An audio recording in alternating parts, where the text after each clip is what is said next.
you know? Yeah. Maybe it's like, what was it in Zoolander where he says it steals a part of your soul? Yeah. No, but it's, it just felt different and they felt really uncomfortable when the camera was on. So we were trying the different formats to try to, number one, see if there's a certain format that I felt more comfortable in. Yeah. We shot with like GoPros.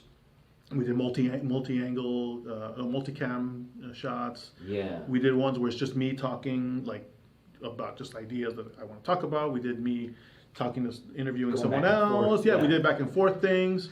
What made the most sense was what you were saying, just kind of spontaneous conversations, right? Where you don't really have a specific agenda.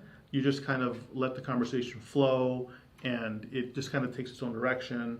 And you know, there could be some structure where you're like, we're going to talk about business, and then we don't end up talking about religion at the end, you know, because we're just talking about, like, it could deviate, but then it goes back to business or whatever.